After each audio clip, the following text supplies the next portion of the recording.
এই মুহূর্তে প্রচুর পরিমাণে সমস্ত ইসলামপন্থী দলদের ঐক্যবদ্ধ হওয়া সময়ের দাবি। আমরা কে কোন দল এটা বুঝি না, আমরা চাই সমস্ত ইসলামী দলগুলো ঐক্যবদ্ধ হয়ে বাংলাদেশকে ইসলামী দেশ হিসেবে পরিচালিত করা। নয়তো এই দেশে নাস্তিকরা আবারও মাথা চারা দিয়ে ওঠার সম্ভাবনা আছে না নাই? এই জন্য কে হেফাজত, কে জমিয়ত, কে মজলিস, কে জামাত, এগুলো দেখার সময় এখন নয়। ঐক্যবদ্ধ হয়ে বাংলাদেশকে ইসলামের রাষ্ট্র করা দরকার।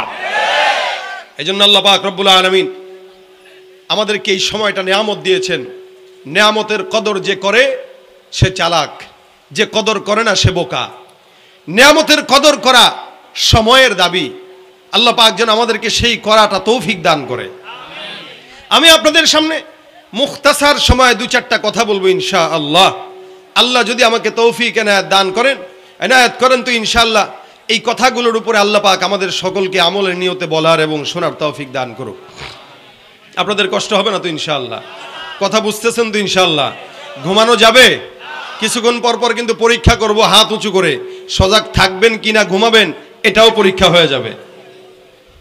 ভাইরা আমার, আল্লাহ পাক রব্বুল আলামিন দুনিয়াতে সবচাইতে বেশি পছন্দ করে যাদেরকে বানিয়েছেন তারা কারা? বলেন না জোরে। মানুষ। এ দুনিয়ার সর্বপ্রথম দুনিয়াতে যাদেরকে আল্লাহ পাক পাঠিয়েছেন তারা হলো ফেরেশতা। আল্লাহ পাক রব্বুল আলামিন ফেরেশতাদের পরে জিন্নাতকে পাঠিয়েছেন। এদেরকে আবার বিতাড়িত করে দিয়েছেন বহুদূর সমস্ত তীরগুলোতে আর বড় বড় উপত্যকাগুলোতে। কেন? জমিনে মারামারি হানাহানি করত। আল্লাহ পাক রব্বুল আলামিন মানুষকে বানানোর ফিকির করলেন। এই জন্য আল্লাহ পাক কোরআনে বলেন, ইন্নী জাইলুন ফিল আরদি খলিফা, আমি জমিনের প্রতিনিধিত্ব দেব বান্দাকে। এই জন্য বাংলা এই সারা বিশ্বের ভিতরে জমিনের যত মালিকানা সব বান্দাদের, মানুষের। আসমানের কোনো মালিকানা বান্দার আয়ত্তে নাই। আচ্ছা বলেন তো এই জায়গাটা কার? না না না, এটা বলে বুঝাইতে, এই জায়গার মালিক কে? গোরস্থান কমিটি অথবা ঈদগাহ কমিটি। মসজিদের মালিক কে? ওয়াকফ করা সবাই মসজিদ মালিক। পাশের বাড়ির মালিকটাকে বলে মালিক বাড়িওয়ালা। বাংলাদেশের সমুদ্র সীমা আছে, ওটার মালিক কে? বলে বাংলাদেশ। কিছু দূর গেলে আবার সমুদ্র সীমা আছে, ওটার মালিক কে? বলে ভারত। অর্থাৎ গোটা জমিনে যা কিছু আছে এগুলোর মালিকানা কাদের হাতে? বান্দাদের হাতে। আল্লাহ পাক দিয়েছেন, ইন্নী জাইলুন ফিল আরদি খলিফা। আল্লাহ পাক জমিনের খেলাফত দিয়েছেন বান্দার হাতে। কিন্তু কেউ কি কোনোদিন বলেছে যে চাঁদের মালিক আমি বা আসমানের মালিক আমি, ওই মেঘখণ্ড দেখা যায় ওইটার মালিক আমি? এটা কেউ বলেছে? আসমানে যা কিছু আছে খাজানা, ওইটা আল্লাহ পাকের হাতে। শুধুমাত্র জমিনের মালিকানা আল্লাহ পাক বান্দাকে দান করেছেন। আল্লাহ পাক রব্বুল আলামিন বান্দাকে যখন বানাইতে চায়, আপনারা জানেন ফেরেশতারা দেয় নাই। ফেরেশতারা চাইছিল না যে বান্দা হোক, কিন্তু আল্লাহ পাক ফেরেশতাদের জবান বন্ধ করে দিয়ে বলছেন, ইন্নী আ'লামু মা লা তা'লামুন, আমি যতটুকু জানি তোমরা জানো না। এই যে আজকের এই মজমাকে আল্লাহ পাক ফেরেশতাদেরকে দেখায় বলতেছেন, এই ফেরেশতা তাকায় দেখ, তোরা সেদিন বলেছিলি আল্লাহ এদেরকে বানায় না, এরা রক্তপাত ঘটাবে, মারামারি করবে, এই করবে, সেই করবে, ডাকাতি সন্ত্রাসী করবে। তাকায় দেখ, বহুদূর থেকে, চুয়াডাঙ্গা থেকে, আলমডাঙ্গা থেকে, আরো অনেক দূর থেকে ছাত্র ভাইরা, যুবক ভাইরা এসেছে। কেন? বলে দ্বীনি কিছু নসিহা শোনার জন্য যারা বসলো, আমি আল্লাহ তোদেরকে সাক্ষী রেখে বললাম, যতক্ষণ বসা থাকবে সগীরা গুনাহ মাফ, আমি আল্লাহ আসমান থেকে রহমত নাজিল করে দেব। এই জন্য হাদিস শরীফে পয়গম্বর বলেন, হাফাতহুমুল মালাইকা নাযালাত আলাইহিমুস সাকিনা ওয়া যাকারাহুমুল্লাহু ফী মান ইনদাহ। যতক্ষণ এখানে বসা থাকবেন চতুর্দিক থেকে ফেরেশতারা একজন একজন একজন করে আসমান পর্যন্ত এই মজমাটাকে ঘেরাও করে রেখে দিয়েছে। আস্তে বললেন সুবহানাল্লাহ। এই যে জোরে বললেন, কেন বলাইলাম জানেন? একবার সুবহানাল্লাহ বলছেন তো জান্নাতে একটা গাছ লেগে গেছে। দুনিয়াতে যত সুবহানাল্লাহ বলবেন ততই ফায়দা। হ্যাঁ, শেখুল হাদিস জাকারিয়া রহমাতুল্লাহ আলাইহি একটা ঘটনা উল্লেখ করেছেন এক কিতাবের ভিতরে। উনার নকল করা ঘটনা আমি শুনাইতেছি। সত্য মিথ্যা এটা আল্লাহ পাক জানে। আমাদের আকাবির বুজুর্গানে দ্বীন এটা অনেক ঘটনা বর্ণনা করেছেন। আপনারা এটাও জেনে রাখবেন, কারামাতুল আউলিয়া হাক্কুন, ওলি বুজুর্গ যারা, এদের কারামত সত্য না মিথ্যা বলেন তো? কেন সত্য? বলে বুজুর্গানে দ্বীনদের মতো দিল আমরা তৈরি করতে পারি নাই, যার কারণে আমাদের বিশ্বাস হয় না। নবীদেরকে আল্লাহ পাক মুজিজা দান করেছেন, পীর মাশায়েখ বুজুর্গানে দিনদেরকে আল্লাহ পাক কারামত দিয়েছেন। এটা যে বিশ্বাস করে না তার ঈমান দুর্বলতা থাকবে, কিন্তু আউলিয়াদের কারামতি কোনোদিন মিথ্যা হবে না। শাইখুল হাদিস জাকারিয়া রাহমাতুল্লাহ একটা ঘটনা বর্ণনা করে, যে সুবহানাল্লাহর ইঙ্গিত দিয়ে বলতেছি আর কি, আপনাদেরকে জোরে বলানো লাগলো কেন?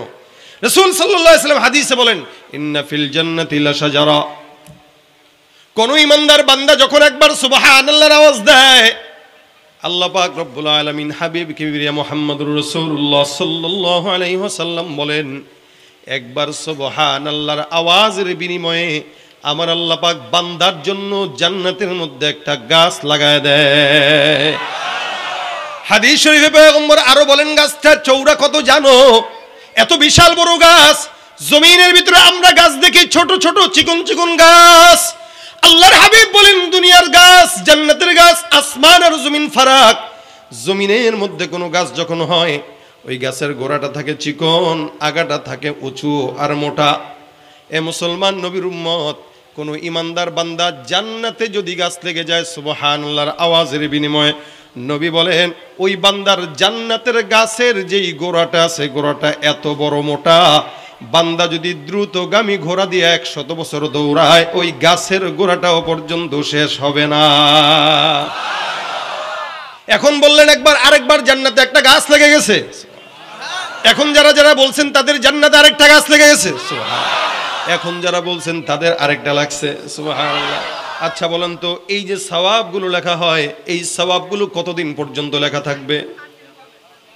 হ্যাঁ বলেন না, বুঝি নাই। নেই নেই নেই, আপনার মৌত পর্যন্ত। কি পর্যন্ত?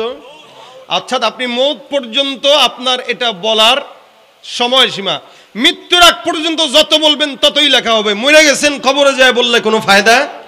কোনো ফায়দা নেই। কবরে যায় নামাজ যদি পড়তে পড়তে কপাল ঘষা দিয়া কালো বানায় ফেলান, এক বিন্দু সওয়াব নাই। কারণ এখানের জিনিস এখানে কামাই করার জিনিস, ওখানে যায় কামাই নাই, ওখানে বইলাও লাভ।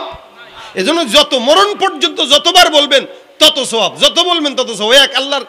এক আল্লাহর ওলির ঘটনা বর্ণনা আছে, উনি মৃত্যু সন্নিকটে সন্নিকটে একদম মরে যাবে, উনি কয় সুবহানাল্লাহ সুবহানাল্লাহ সুবহানাল্লাহ সুবহানাল্লাহ সুবহানাল্লাহ সুবহানাল্লাহ সুবহানাল্লাহ সুবহানাল্লাহ। পাশ থেকে মুরিদ একটা ডাক দেখে, হুজুর কি শুরু করছেন?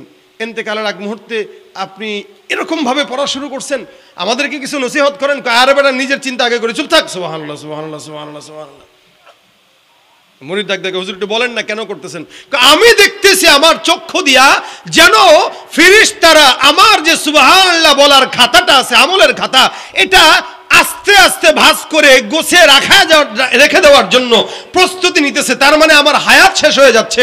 যতক্ষণ প্রস্তুতি নিতে নিতে যতবার বলতে পারবো ততবারই সওয়াব। খাতা বন্ধ হয়ে যাবে, 1000 বার সুবহানাল্লাহ বললেও কোনো ফায়দা নেই।